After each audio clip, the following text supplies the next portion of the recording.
Bonjour, c'est iPodTouch chez Pro et aujourd'hui on se retrouve pour la 6e vidéo spéciale. Alors ça va être maintenant sur la virtualisation dans un ordinateur Windows.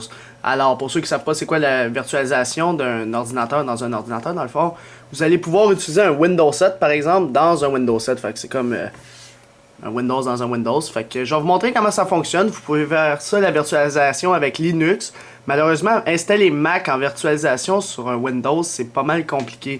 Fait que ça, je vais peut-être faire une vidéo spéciale si je réussis à savoir comment trouver un moyen pour installer le Mac OS sur une virtualisation dans un ordinateur. Alors, c'est ça, dans le fond, je vais vous montrer comment installer, mettons, Windows 7 virtuellement dans votre Windows actuellement avec VMware Workstation. Fait que je vais mettre mon écran en snapshot avec Cam Studio qui est une application, puis ça va être parti pour ça. Alors, on se retrouve sur mon ordinateur. Maintenant, je vais vous montrer c'est quoi le logiciel que je vais utiliser pour, dans le fond, la virtualisation. Alors, premièrement, moi, j'utilise le logiciel, puis je l'ai vraiment aimé, puis c'est vraiment un très bon logiciel qui s'appelle VMware. Alors, si vous allez sur vmware.com/ca/français, c'est pour Canadien, tu peux changer ta langue, là. VMware, c'est un logiciel qui permet de faire de la virtualisation, puis il est vraiment très bien fait parce que tu peux faire du drag and drop dedans, puis ça copie ton fichier. Il y a un paquet d'options avec ça. Fait que c'est sûr que dans les produits de VMware, il faut prendre le Workstation. Fait que si on va voir les produits, vous voyez que vous devez prendre le produit qui s'appelle Workstation, parce que là, VMware, c'est une grosse compagnie, ils ont fait plusieurs choses. Mais nous, ce qui nous intéresse vraiment, c'est le Workstation. Alors, si vous vous perdez sur leur site internet, juste tapez VMware Workstation dans Google, puis là, vous allez tomber sur leur Workstation, le premier en haut. Fait que vous allez dessus. Puis par la suite, c'est sûr que l'application est très chère, là. Fait qu'elle coûte 200$. Fait que c'est sûr qu'il y a des moyens de l'avoir gratuitement. Je vais pas dire lesquels puis comment, parce que c'est pas très légal, mais quand même, il y a toujours des moyens de l'avoir gratuitement. Ou sinon, vous avez un 30 jours d'essai. Fait que vous pouvez l'essayer pendant 30 jours. Tout ce que vous avez à faire, c'est cliquer ici. Essayer pendant 30 jours gratuitement. Tout ce que tu auras à faire, c'est rentrer ton nom, ton email, ton mot de passe. Puis par la suite, ils vont t'envoyer le lien de VMware Workstation.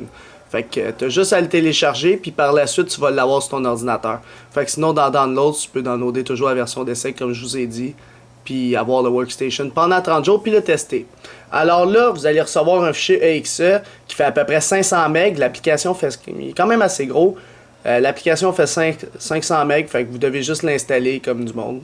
Sinon, c'est sûr qu'il y en a un autre outil qui est gratuit qui s'appelle Windows Virtual PC, mais celui-là, je le conseille moins parce que il fait moins de choses, puis il est juste compatible avec Windows XP. Fait que c'est pour ça que VMware, c'est vraiment l'outil qu'il vous faut pour la virtualisation dans un Windows. Alors ça, c'est la première étape. Deuxième étape, assurez-vous d'avoir un ordi quand même assez performant. Parce que, tu sais, la virtualisation, t'installes pas ça sur un ordi. Ça fonctionne en passant sur XP, Vista et Windows 7, fait qu'il n'y a pas de problème, même sur XP. C'est juste que assurez-vous d'avoir au moins, je dirais, un petit 3 GB de RAM. Hein? Si t'as pas 3 GB de mémoire vive, ça va laguer un petit peu. Même avec 2, tu serais correct. C'est sûr que le processeur, minimum un Core 2 Duo. Moi, là, j'ai un Core i7, là, c'est sûr. Puis 32 bits, 64 bits, ça fonctionne. Fait que moi, je suis sur Windows 7 professionnel avec un Core i7, 8 GB de RAM. Fait que je pense que je vais être pas pire pour la virtualisation. Alors ça, c'est sûr qu'il faut avoir quand même un ordi qui est capable de supporter, parce que là, ça va rouler 2 systèmes d'exploitation en même temps. Celui de ton ordi, puis celui de l'ordi virtuel. Fait que là, on va vous montrer, je vais vous montrer ça, pas on, là. Alors, premièrement, c'est ça, vous devez télécharger VMware Workstation, l'installer et par la suite l'ouvrir. Ça va donner une petite icône, je vais vous la montrer. VMware Workstation, je vais créer l'icône sur le bureau pour vous montrer à quoi ça va avoir de l'air. Là, attends, là, on est perdu. Ça va donner une icône comme ça. Fait que ça, c'est VMware Workstation. On double-clique dessus et par la suite, ça va ouvrir ce qu'on appelle, bon, ça c'est mon Ubuntu Diap, là, on s'en fout. Ça va l'ouvrir comme ça. Fait que là, je vais le baisser pour qu'on voie comme du monde. Fait que c'est VMware Workstation 8. J'ai installé la dernière version. Et par la suite, tu as le choix de créer une nouvelle machine virtuelle, un nouveau network, etc. Fait que si vous avez une version pas très légale, mais si vous faites les updates, vous savez que ça ne va plus trop fonctionner. Sinon, tu peux ouvrir une machine virtuelle si tu en as déjà. Puis nous, ce qu'on va faire, parce qu'on va en créer une, c'est créer une nouvelle machine virtuelle. Là, en passant, moi, il est en anglais, mais c'est les mêmes boutons en français, puis c'est les mêmes options. Fait que là, on crée une nouvelle machine virtuelle. Puis là, moi, je vous conseille de faire custom parce qu'on va faire un petit peu de custom. Ça, c'est plus pour ceux qui sont débutants, tout ça, mais on va y aller tout de suite dans le mode expert. Je vais tout vous expliquer comment ça fonctionne. Alors, avant d'aller dans le custom, vous devez savoir quel... Ben, on va faire next, là. Vous devez savoir quel logiciel que vous allez installer. Est-ce que, système d'exploitation plutôt, allez-vous installer Windows 7, Windows Vista, Windows XP, etc. Fait que ce que vous devez avoir, c'est le CD. Fait que le CD d'installation de Windows 7, vous devez l'avoir, sinon, vous devez avoir le CD d'installation de Windows Vista pour l'installer. Puis je parle physiquement, hein, tu dois le mettre sur ton lecteur DVD, puis VMware va lire ton lecteur DVD pour l'installer virtuellement. Sinon, si vous n'avez pas ces options-là, mettons vous n'avez pas de lecteur DVD ou peu importe, vous pouvez y aller à l'aide d'un ISO. Alors moi ici, un ISO c'est quoi? C'est une image d'un CD qui est dans l'ordinateur. Fait que c'est le Windows 7 en CD, mais sous forme ISO. Alors c'est Windows 7, 64 bits, édition familiale. Fait que moi il est là, mon ISO, puis il fait environ... 2,95 gigs parce que c'est à peu près 3 gigs un DVD de Windows. C'est ça. Fait que si vous avez le ISO, ça finit par l'extension ISO, c'est pour ça que j'appelle ça un ISO. Fait que si vous l'avez, ben vous pouvez l'installer sans CD physiquement. Fait que vous avez juste besoin de ça. Puis c'est sûr que vous avez besoin d'une licence, là. Tout le monde le sait, une clé pour votre Windows. Fait que ce qui est le fun avec la virtualisation, de vous le dire en passant, c'est qu'on peut vraiment pas avoir de crainte. Fait que si, admettons que tu as peur de pogner un virus ou quelque chose de même, tu n'auras plus peur parce que tout est virtuel, genre, ça va pas y aller sur ta vraie machine physiquement. Fait que ça va s'attaquer à ta virtualisation, puis encore là, tu peux y aller avec des snapshots, ça veut dire, tu crées un snapshot, puis peu importe ce que tu vas faire après, si tu pètes toute ta machine, tu peux revenir avant, genre à l'état actuel que tu étais. Là, le temps que tu as fait ton snapshot. Fait que anyway, je vais vous expliquer les options plus tard.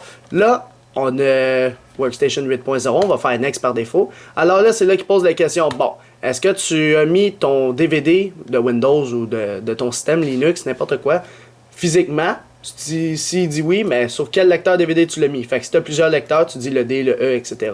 Si tu veux savoir lequel tu l'as mis, mais tu regardes dans ton poste de travail. T'sais, moi, j'ai juste le D, mais là, moi, c'est pas physiquement, mon CD, il est virtuel. Fait que là, je dis, moi, il est en ISO, il est virtuel. Puis là, il va dire, bon, ben, va me le chercher, s'il te plaît. Bon, c'est pas compliqué. Moi, il est sur mon bureau. Il est là, il s'appelle Windows 7 64 bits édition familiale upgrade. Fait que je coche ça. Puis par la suite, l'autre option, c'est que je vais installer le système plus tard. Mais encore là, c'est mieux d'y aller directement sur son ISO. Alors là, ça va vous dire le product key number. Fait que c'est sûr que vous devez dire que c'est un professionnel. Puis là, vous pouvez décider tout de suite votre mot de passe, tout de suite votre nom. Fait que, mettons, je vais rentrer Alex. Product key, je vais pas le rentrer tout de suite. Mon password, je vais pas le mettre tout de suite. Fait que je fais next.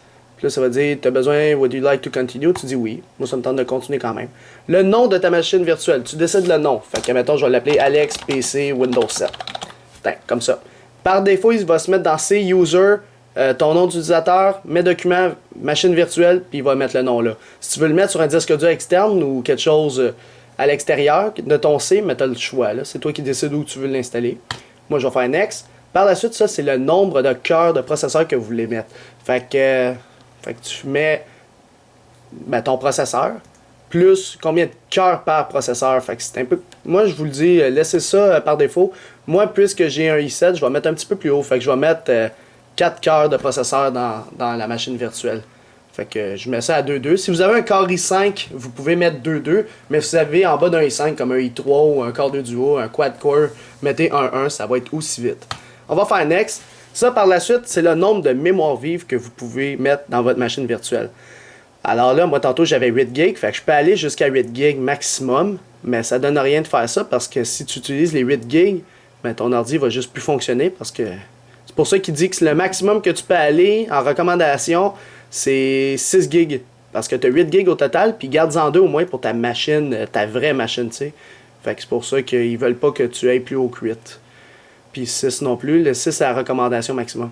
Fait que, il dit toujours, bon, on te recommande de mettre 1 gig de RAM. Moi, je vais en mettre 2. Je suis jamais recommandation. Qu'est-ce que vous voulez? Fait que, ça, on va le laisser à NAT. Fait que ça crée un genre de réseau personnel à toi-même. Sinon, tu peux le mettre en bridge.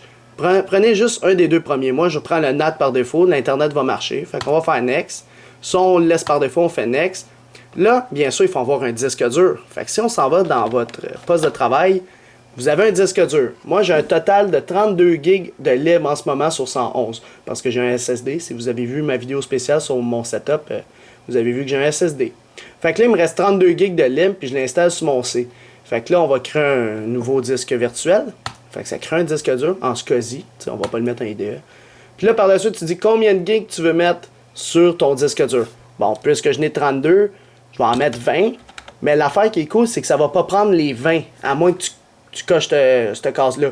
Si tu coches cette case-là, qu'est-ce que ça va dire? C'est que ça va prendre les 20 gigs dans ton disque dur physique. Il va les allouer déjà. Fait que si tu as coché cette case-là, sur ton disque dur actuel, il va te rester, admettons que tu en as 32, il va t'en rester 12.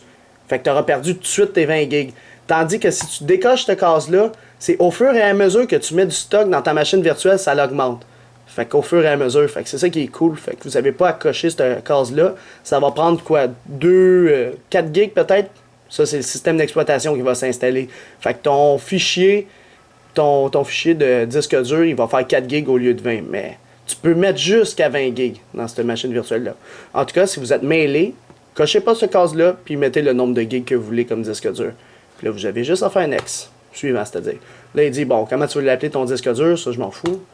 Puis là, c'est parti, il faut faire finish. Fait que terminé. Là, ça va donner ça. Là, la machine virtuelle à part.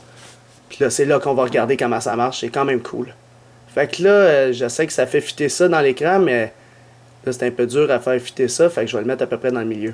Fait que premièrement, lorsque tu démarres sur un CD qui est ton ISO, ou ton CD virtuel, physiquement, tu sais que tu dois pas l'enlever parce qu'il est installant. Fait que là, c'est comme si j'installais pour la première fois Windows, mais virtuellement. Fait que là, premièrement, Windows 7, il fait toujours ça, ce petit loading-là. Et là, on voit que on est dans la machine virtuelle en ce moment. Fait que quand je sors, ça sort ma vraie souris. Puis quand je rentre, ça prend la souris qui est dans la machine virtuelle. Si tu veux complètement quitter la machine virtuelle, je veux dire sortir ton curseur puis aller par-dessus, tu dois aller faire CTRL-A comme ça dit ici. Fait que tu pèses sur ta touche CTRL puis ALT en même temps. Puis là, ça c'est ta vraie souris. Quand tu veux retourner dans la machine virtuelle, tu cliques dessus. Fait que là, lui, il commence l'installation des fichiers Windows. Fait que il va faire la décompression des fichiers, installation des fonctionnalités mises à jour, tout ça. Même chose pour Linux ou si vous avez pris Windows Vista, Windows XP, etc. Ça va tout le faire tout seul. Là. Ça dépend du système que tu as choisi avec ton ISO. Fait qu'il détecte automatiquement ton système. S'il ne l'aurait pas détecté, il aurait dit bon, on n'a pas réussi à détecter ton ISO, ton DVD. Fait que c'est quoi comme système que tu essaies d'installer? Tu vas cocher Windows 7. Par la suite, tu vas lui dire bon, c'est un Windows 7 professionnel. Puis là, ça va te poser les mêmes questions qu'en ce moment. Fait que là, on va faire pause, le temps qu'il installe, parce que ça risque de prendre un petit bout de temps. Fait que ça va prendre environ, je dirais, 30 minutes, dépendamment de l'ordinateur. Moi, ça risque d'en prendre 10 minutes maximum, parce que j'ai un SSD, puis c'est quand même assez vite. Fait qu'on laisse installer la machine virtuelle, puis dès que c'est terminé, on revient pour la vidéo. Alors, faites pause. Alors là, on est en train de constater qu'il fait la préparation du bureau, ce qui veut dire que l'installation est bientôt terminée, de Windows 7. Fait que normalement, je sais pas si vous avez déjà installé Windows dans votre vie, mais normalement, tu sais, il vous pose, rentrez votre nom, votre mot de passe, la sécurité, tout. Mais là, il me l'a pas posé. Pourquoi? Parce qu'au début, on avait rentré, tu sais, là, lorsqu'ils nous ont demandé notre numéro de série de Windows, puis on l'a pas rentré, là, eh bien, c'est grâce à ça. Fait que là, il y a un programme d'installation qui est en train de rouler. Là, je suis pas dans ma machine, il faut juste que je clique. Là, je suis dans ma machine virtuelle. Fait que, premièrement, il détecte Internet. Je dis que c'est un réseau public. Pour le fun. Fait que là, on peut voir que j'ai Windows dans Windows. Fait que le nom de la session, c'est Alex, comme j'y ai demandé tantôt. Fait que là, qu'est-ce qui est en train de s'installer par défaut, c'est VMTools. Pour ceux qui ne savent pas c'est quoi, VMTools, c'est que ça va permettre d'utiliser toutes les capacités de ton ordinateur actuel. Fait que une bonne résolution d'écran, check VMware Tools. Fait qu'une bonne résolution d'écran, le drag and drop, fait que là, je peux pas transférer, tu sais. Je peux même pas transférer un fichier de ma machine normale à ma machine virtuelle. Fait que c'est pour ça qu'il faut installer VMTools dans la machine virtuelle pour qu'ils puissent avoir cette option-là de drag and drop, puis d'utiliser l'écran au complet, puis tu sais, t'as plusieurs options, là. Fait que c'est pour ceux qui n'ont pas le fichier d'installation qui commence, tout ce que vous avez à faire, c'est dans VM ici. Lorsque votre machine est ouverte, vous allez dans VM, puis vous avez l'option Install VMware Tools. Tu cliques là-dessus, puis automatiquement, ton Windows il va dire « Ah, un nouveau CD », parce que si on peut aller voir dans l'ordinateur, il détecte VMware, bon là, il a redémarré, mais il détecte VMware Tools comme étant un CD qui s'installe dans l'ordi. Fait que c'est un CD, puis c'est un fichier qui s'exécute, tu fais exécuter, puis le VMware Tools va commencer à s'installer. Fait que là, on laisse démarrer Windows. Là, c'est sûr qu'on voit mal, c'est pour ça que je vais utiliser ma caméra Sony comme je fais dans toutes mes vidéos d'ICIAP pour voir au complet l'écran, parce qu'avec ce programme-là, Cam Studio, on voit pas tout. Là, je sais pas si vous l'avez entendu, mais là, le son a fonctionné. Fait que là, ça dit que le VMware Tools c'est bel et bien installé. Puis là, on peut voir que la résolution est plus grande que tantôt. Fait que, si je veux l'utiliser vraiment au complet, il faut que je le mette en full screen. Fait que là, je vais être obligé de descendre puis de faire plein d'affaires. Fait que c'est pour ça que je vais maintenant utiliser ma caméra pour filmer le reste de la vidéo sur comment fonctionne VMware. Alors là, on se retrouve exactement à la même place. Fait qu'on peut constater que cette fenêtre-là, c'est mon Windows. À ne pas confondre avec lui en arrière. Là. Ça a l'air d'être la même chose. Fait que ça, c'est le Windows en virtuel. Ça, c'est l'icône. Je n'ai pas de besoin parce que moi, je l'ai mis en bas. Puis le fichier d'installation ISO, vous n'êtes pas obligé de le garder parce que votre Windows est installé. C'est sûr que là, il est toujours lié. Je vais vous montrer comment le détacher. Fait que là, maintenant, je vais vous montrer ça. Fait que si on le met un petit peu plus grand, comme avec ça ici, là, c'est sûr qu'on voit mal parce que là, ce qu'il faut faire, c'est cette petite option-là ici. Fait que je vais vous le montrer. Sur le VMware, vous avez cette partie-là ici, qui est grossée au complet. Enter Full Screen Mode. Fait que le mettre en plein écran. Fait que si je clique là-dessus, on peut constater que c'est maintenant ma machine virtuelle qui est en plein écran. Fait que là, en ce moment, tu as la même fluidité. Tu utilises ta machine là, en ce moment. Fait que là, c'est ma machine virtuelle qui roule. On peut voir le disque dur est de 20 gigs. Fait que là, finalement, c'était à peu près 10 gigs l'installation. Fait qu'il me reste juste ça. Mais c'était juste pour vous le montrer. C'est pas une vraie machine virtuelle que je vais utiliser. Fait qu'en haut, vous avez une barre. Fait que vous avez fichier, edit, tout ça. Ça, c'est tous vos VM Tools. Puis maintenant, vous avez aussi pour fermer, le mettre plus petit, comme ceci. Fait que là, il va le remettre comme tantôt. Fait que ça, c'est peut-être un bug. Tu fais juste le mettre gros, plus petit. Puis normalement, il s'ajuste après. Dépendamment comment tu le mets. Là. Fait que si, mettons, je le grossis comme ceci, puis je m'en vais dans la machine. Normalement, il était censé grossir, mais il veut pas. Si vous êtes pogné encore dedans, n'oubliez pas, vous devez faire les touches CTRL-ALT pour sortir. Mais c'est sûr qu'en le mettant en full screen mode, comme ceci, c'est vraiment plus beau. Fait que là, tu peux tout faire dans ta machine virtuelle. Tu peux aller sur Internet, tu t'en vas sur Internet. Fait que là, il va utiliser ta connexion Internet que tu as sur ton ordi. Avec une différente adresse IP, bien sûr. Fait qu'il n'y a pas de conflit qui se fait dans ce temps-là. Fait que là, c'est la première fois qu'on ouvre Internet Explorer. C'est pour ça qu'il est slow comme ça. Fait que là, il est en train de ouvrir pour la première fois. Là, il faudra faire suivant, terminé sur sa page, là, ici. Alors, on n'a pas activé. Oui, bye bye, là. Fait que là, on a maintenant Internet. Fait que si on s'en va sur iPodTouchPro.com. En plus, j'ai un clavier AZERTY. Faut que ce soit un QWERTY, moi. Fait que pour changer les claviers, vous savez c'est où, là. C'est dans le panneau de configuration, puis vous devez changer la langue de votre clavier. Fait que là, j'ai maintenant ici en mode virtuel, ici, sur ma machine virtuelle. Fait que là, je vais le remettre comme il était tantôt. Fait que j'ai juste à le baisser ça. Alors là, juste vous expliquer comment ça marche. Premièrement, je vous ai dit que le drag and drop fonctionnait. Fait que le drag and drop, après avoir installé VMTools, c'est quoi? C'est lorsqu'on veut mettre un fichier dans notre machine virtuelle et vice-versa. Fait que si, admettons, je mets Crush on You, qui est de la musique, dans ma machine virtuelle, c'est maintenant un petit plus qu'il y a. Fait que je le lâche, il est maintenant dans ma machine virtuelle. Je l'exécute, ça l'ouvre Windows Lecteur Média dans ma machine virtuelle. Fait que là, je vais faire terminer, puis la musique va jouer.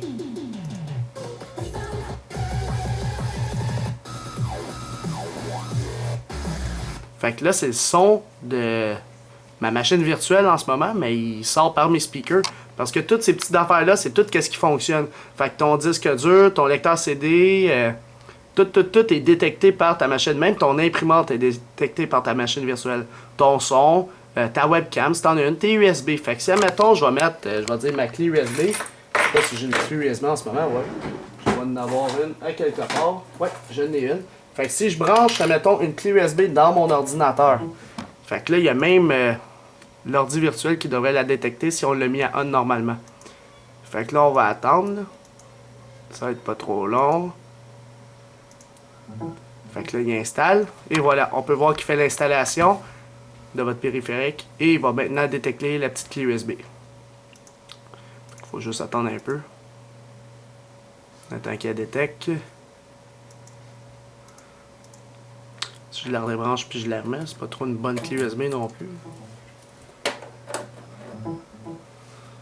Ah, ok, elle est là.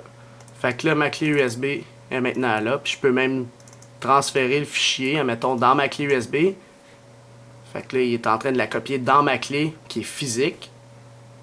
Fait que si je débranche, c'est sûr que le taux de transfert, il doit le transférer dans ton ordi. Par la suite, de ton ordi à ta clé USB. Fait qu'il passe par plusieurs chemins, mais au moins, ça fonctionne. Vous comprenez le principe. Fait que c'est ça le but de la machine virtuelle. Puis ce que je voulais vous montrer, c'est les snapshots. Fait que, admettons, là, je débranche ma clé, elle va être débranchée. Les snapshots, c'est quoi le principe? Fait que, avant de vous montrer les snapshots, je vais vous montrer ici. Vous avez la possibilité de mettre sur pause votre machine virtuelle. Ou sinon, il y a plusieurs autres options, comme le fermer de force, c'est là quand tu pèses sur le piton, le reset pour le redémarrer de force, ou le suspendre. Le suspendre est pas mal utilisé. Tu le mets sur pause, c'est comme si tu mettais en veille ton ordinateur. Fait que là, ça sauve ta machine virtuelle. Fait qu'on la laisse sauver. Puis par la suite, il va la mettre en noir et blanc dans un petit carré ici pour vous dire c'est là qu'il était rendu. Fait que là, tu fais juste Resume en haut à gauche. Puis même si tu fermes ton ordi physiquement, tu pourras toujours faire Resume. C'est ça qui est le fun. Puis là, tu reviens à exactement le même endroit que tu étais tantôt. Fait que ça, c'est avec le Resume. Même chose pour le Power Off. Fait que si vous fermez votre machine virtuelle, c'est comme ça. Fait que vous faites démarrer, arrêter, comme un ordi normal. C'est juste que ta machine virtuelle va se fermer tout seul. Fait que là, on attend qu'il se ferme. Puis là, je veux juste vous montrer quelques autres petites affaires qu'on peut faire. Alors ici, c'est sûr que tu peux mettre, si tu décides dans un temps futur de éditer ta machine virtuelle, genre modifier le matériel. Fait que c'est sûr que par la suite, tu peux dire, bon, j'ai upgradé, on va dire à 4 GB de RAM. Fait que là, je suis rendu à 4 GB. Là, je fais OK en bas, puis là, je vais être rendu à 4 GB. Tu sais, tu peux ajouter des affaires. Si tu veux ajouter un nouveau disque dur, tu fais Add. Là, c'est le programme VMware, là. Puis là, tu peux ajouter un disque dur. Tu vas en mettre un deuxième de, on va dire, 60 GB si tu as de la place maintenant. Fait que là, tu en mets un autre de 60. Tu vas ajouter une imprimante, tu sais. Tu peux ajouter des composantes ici. Fait que c'est ça qui est le fun. Fait que tu décides ce que tu vas ajouter. Mais là, je vais le remettre à 2 GB. Vous voyez qu'il est quand même rapide à 2 GB. Fait que si vous voulez supprimer votre ISO, mais lorsque vous supprimez, il va vous dire que tu peux pas le supprimer parce qu'il est utilisé comme ceci. Fait que tout ce que vous avez à faire, c'est aller dans Edit Virtual Machine, puis aller dans votre CD. Puis là, dans votre CD, il est supposé être utilisé en tant qu'image. Fait qu'il faut juste le détacher. Fait que tu as juste à le détacher, puis par la suite, il ne devra plus le demander, ton fichier ISO. Fait que ce que je voulais montrer, c'est les snapshots. Fait que vous allez voir c'est quoi les snapshots, c'est quand même le fun. Fait que avant, je vais fermer ma machine pour vous montrer les snapshots. Fait que là, on me voit en gros, on peut dire des coucous. Je vais fermer ma machine virtuelle de force, comme je vous ai montré. Fait qu'un snapshot, c'est quoi? C'est la petite icône qui est ici, un cadran avec un petit point en orange. Ça, cliquez dessus. Ça, vous faites ça directement après que tu as installé Windows. Dès que tu as installé Windows, VMTools, tout ça, là, tu fais ton snapshot, on va dire Origin. Puis là, tu fais Take Snapshot. Bon. Fait que là, ça a sauvé ma machine virtuelle à son état actuel.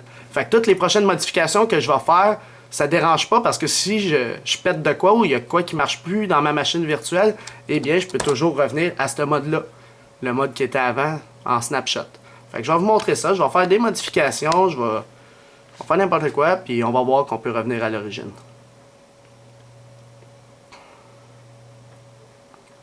Fait qu'on va le laisser sourire. Veuillez patienter. Bienvenue.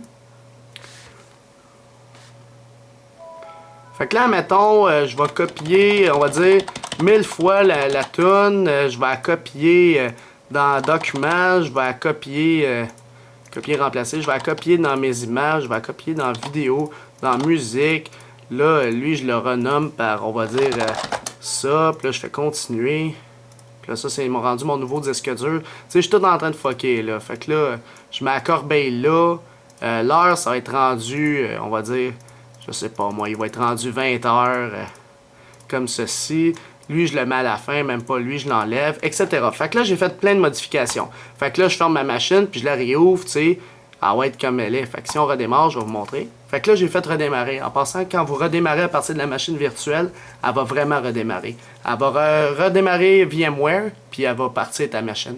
Et voilà, comme ceci. Fait que là, il est en train de démarrer ta machine Windows 7. Quand tu veux sortir de l'écran, tu fais CTRL-ALT encore. Fait que là, tu sors, sinon tu rentres dans ta machine. Fait que là, il va démarrer, puis on peut voir que rien n'est changé encore là. Alors là, si vous avez fait une gaffe ou vous êtes trompé, puis vous voulez revenir à l'état d'origine, comme vous avez fait, en passant, tu peux faire plusieurs snapshots. Si ça te tente d'en refaire un autre à son état actuel, tu as le droit.